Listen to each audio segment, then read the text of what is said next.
Alright, we're back here. We made amazing progress on the 10th dimensional hoverboard, and it's led us to a new 5th dimensional hypothesis that is really groundbreaking, not really just for the hoverboard, but might be groundbreaking in all forms of transportation physics. So here we have, obviously, what we call the street kit in the time machine universe, which is, of course, a plastic bag.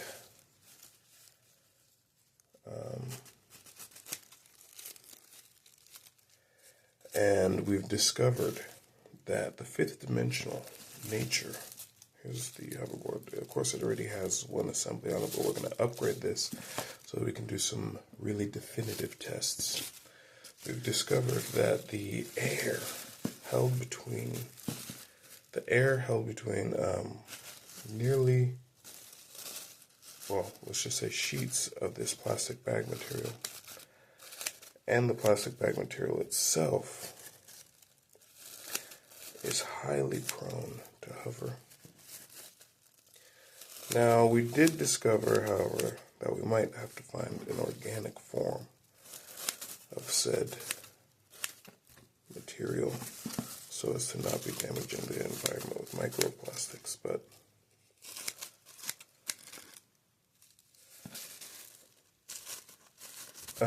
anyway, because these plastic bags are made out of petroleum, what else is made out of petroleum? Gasoline. And so these bags actually operate as a, oops, not supposed to take that one off, as a solid state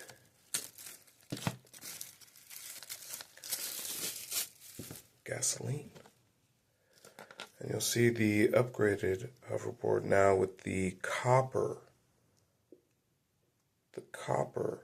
Qubit lattice. We've gone back to linear instead of 3-dimensional. Even though the 3-dimensionals were amazing, we did have some issues towards the end there. We might still be able to map a 3-dimensional concept here for the hoverboard, but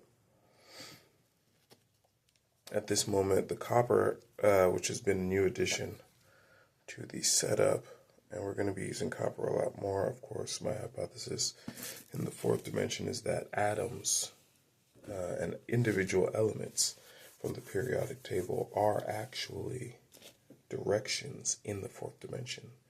And so there's actually a finite number of timelines out there, because time is the 4th dimension, and those timelines correspond to the different elements on the periodic table. And so by infusing copper into our studies, we're really branching off on a timeline that we have not yet explored when it comes to hoverboard. I'm just going to trim these down. We don't need too much overflow. And then the copper is also greatly leveled up our manufacturing already. So we already know that we are indeed getting some pretty amazing effects from bringing the copper timeline into our studies. I'm going to go ahead and cut around the wheel. We don't want the wheels to be stopped from making contact with the ground. Alright.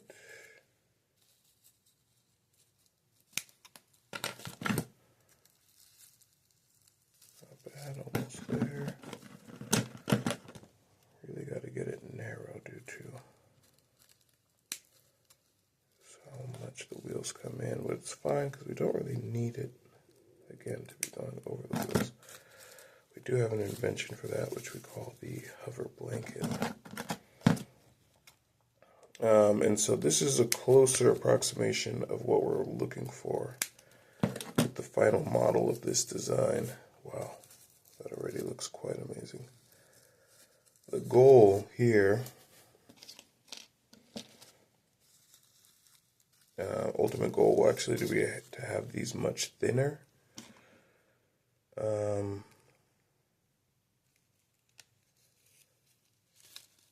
Eventually. We're going to use this copper piece,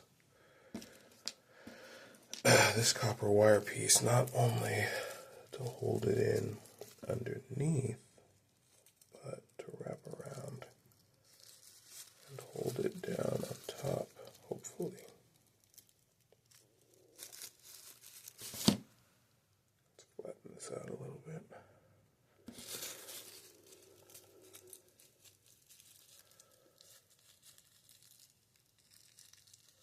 Actually, we can do something else for that, so we'll just use this one to hold it in here. Have to be careful. Lots of jagged pieces of copper. And then what we can do on the top here, for now, is just hold this down like this, so that it doesn't come undone. And then we simply need to do one more at the back. Am I missing another piece of copper wire? Oh, there it is.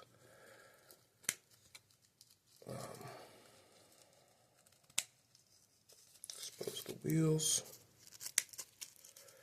So the final version of this will be using several sheets of copper wire, maybe even thousands of hyper thin sheets of petroleum.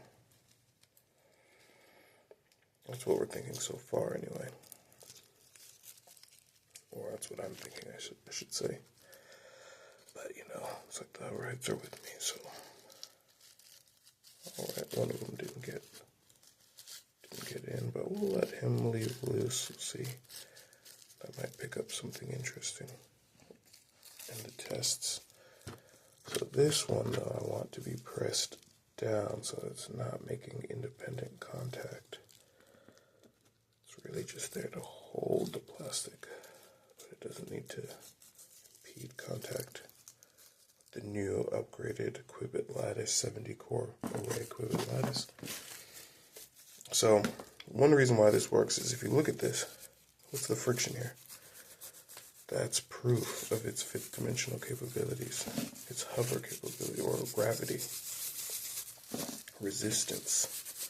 The friction on multiple stacked pieces of paper becomes largely greatly reduced without, we already have the wax in play. It should help for sliding against it. Now we don't have a core array here in the back. We only have it on the front, but regardless, let's get to testing, ladies and gentlemen. This is more than a momentous occasion. This is a game changer.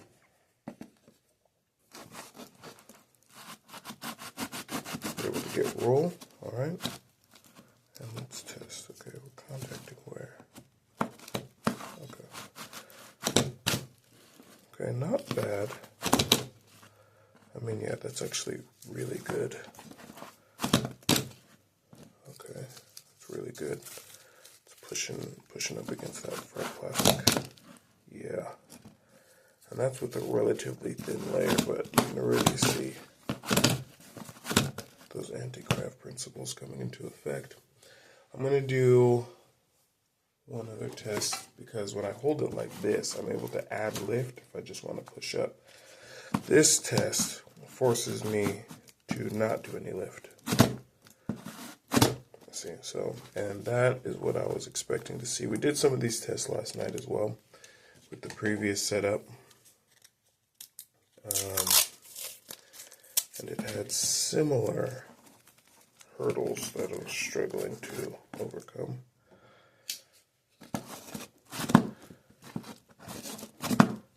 Okay. to find out that, and that's really my main problem with the linear Qubit lattice. I was able to find out that it is simply a calibration error. How do I know? When you add in the fourth dimensional substrate, aka slime, upon pushing, woo! Okay, well that boy shot out. That's not at all what we were expecting. Not at all. Not even really sure how that happened. I guess it was like a pressure flip.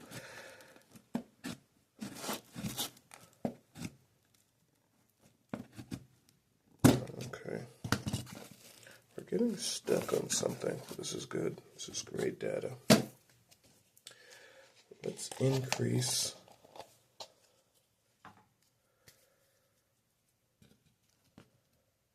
Let's increase our slime. Wow. I mean, that has to be indicative of some sort of, it's not exactly what we're testing for here, but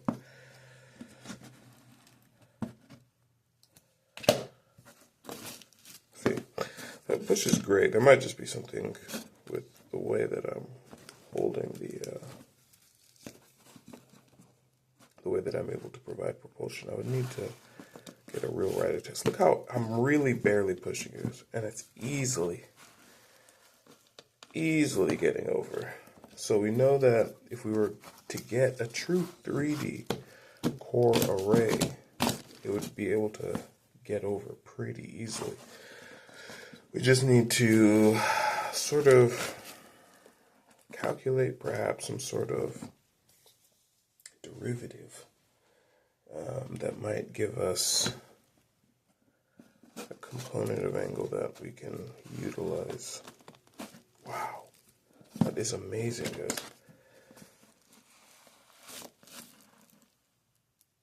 That is the new solid state. Oh, I didn't know I got this down here. That's completely messing up the friction absorption. Come on, we can't have that. Let's test it without the tape. As I expected. Let's even test it like this. I'm not getting enough. Oh, some of the tires are getting. And we could go into detail and fix that. Oh, what the heck? The back copper piece came off at some point. Maybe when it flew up into the air. Popped off. Wow. That is honestly just amazing though. And of course when I do the, whoa. Kind of got a new concept for an invention here. It happened on accident. Let's test this new material. We won't waste any lab time today. If there's something unlocked to get tested, let's go ahead and be the ones. So now we have a fifth dimensional version of the 3D substrate, the 4D substrate. Let's see how that works. Whoa! That has even more potent properties. Wow!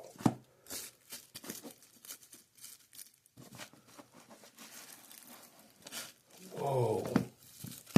Causes almost, I'm telling you, when I say I barely have to do anything, ladies and gentlemen, we've cracked the code. Of course, now we have to figure out how to make this relevant to our board, because we are operating on the 1D linear Qubit lattice. So we have to figure out how can we make the Qubit lattice fully 3D. But it appears that working with the copper has fully unlocked our potential here.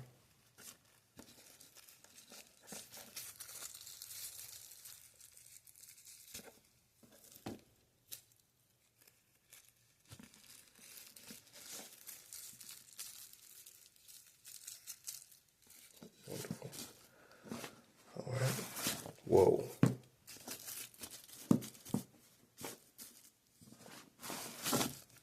This right here might be one of the greatest inventions of this test series right here. No, I mean, I don't know how I can say that when there's so many good ones. Look at that. It's effortless, to be honest with you.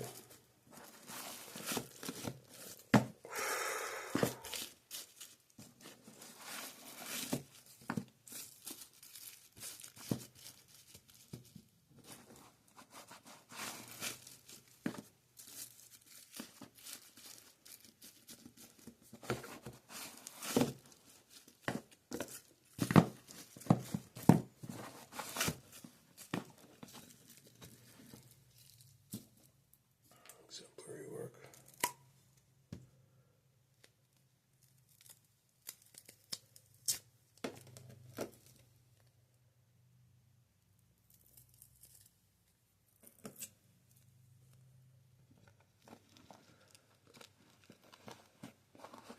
Just a little conceptual test here.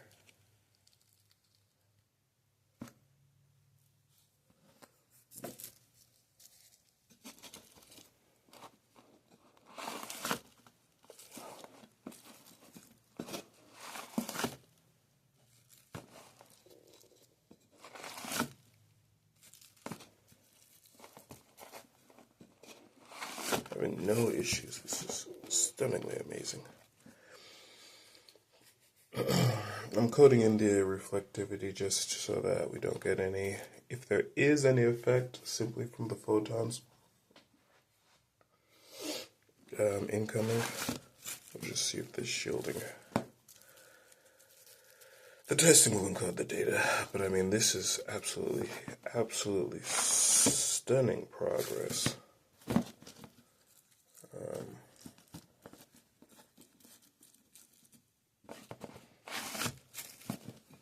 One test that I'm going to run just out of curiosity. This is the new sort of topological teleportation core. I'm going to add that to the hoverboard just for sheer testing purposes. It will probably actually help us with the hover suit ultimately.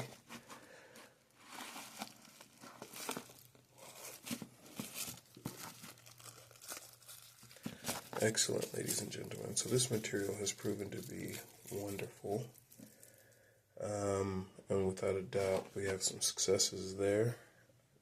Just for full dynamics testing, I'm also going to bring in one other 4D substrate and see what kind of results we get. I'm finding the encoding as of late is having...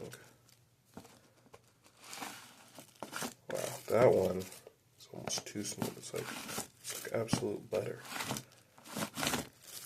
Wow. Wow. It's beyond incredible.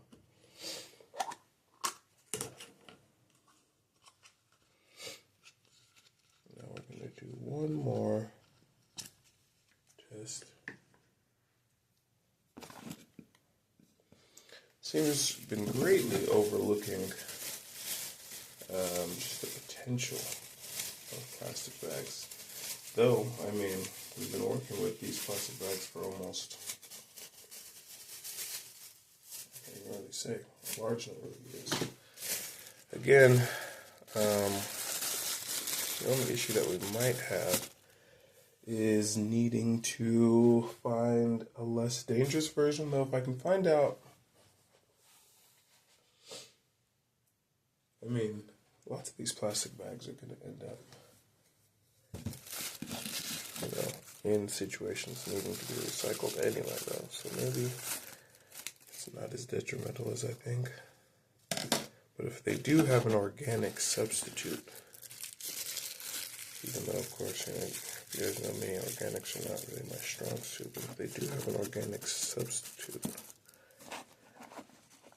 for the plastic bags, wow, we could be in for something wonderful. Wow.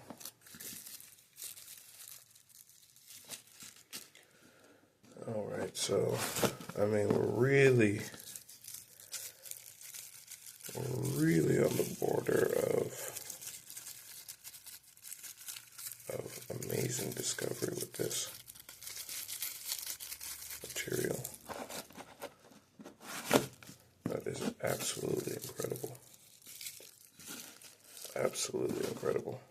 Of course, you know, this design would have to be built exactly for it. I think the reduction of photons did ultimately, of course, microscopically decrease its mass, which may have allowed for less friction in the testing. So I am going to recommend some reflectivity for the final hoverboard, although that was already in the plans, to be honest with you. We were looking at highly reflective gold patterning, gold painting, I should say, on the back end.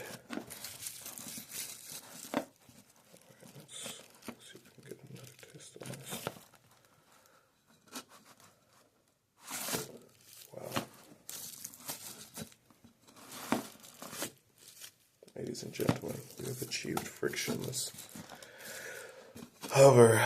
We just simply need advanced, well, there's nothing else really to say about it. We just need advanced calibration tests. Not to mention, I don't even have a name for this. I kind of want to call them, this is the other version of it, which is actually surprisingly keeping its shape for the type of slime this is, which also, you know, one thing about slime is usually a very wet slime. If you leave it like this, it usually will attempt to fully flatten out, but this is absolutely proof of the anti-gravity resistance ability of this plastic. It's forcing this slime to hold its shape, even with gravity pressing out on it, almost demanding that it deform. Look at that.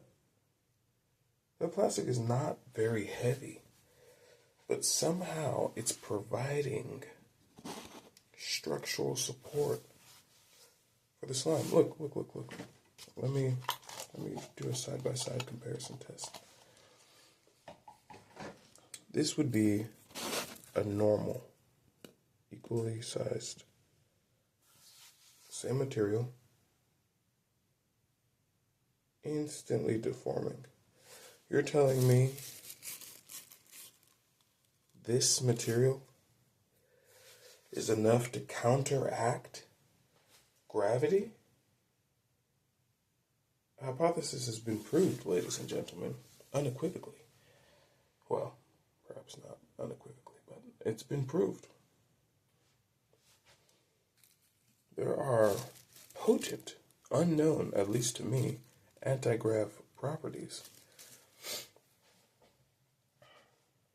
And so, of course, infusing that into the board cannot have any other effect but to allow for hover. We have one step left, which is really incorporating this new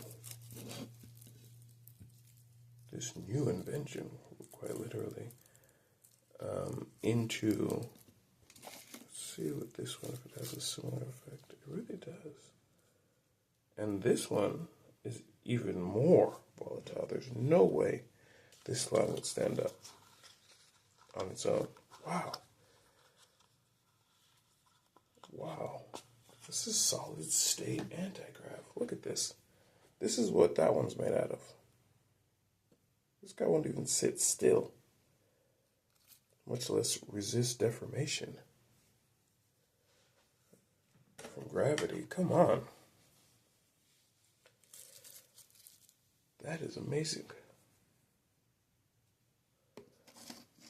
Made a potent new discovery today. Alright, ladies and gentlemen, that is it for this session. Thank you so much for your attention. Hoverheads, I believe we have something quite amazing on our hands. I'm going to encode the hoverboard in the three-dimensional time machine for some period of time. I'm going to include the potent new inventions so that their data can fully encode. Not to mention we have some model skateboard wheels in there. So all of that encoding together should help with the next step, which the wheels. The wheels actually do need some upgrades on the hoverboard, because that still, you know, they're hyper. I have an idea. It's not a very good idea. But anyway, they're very acute pressure points.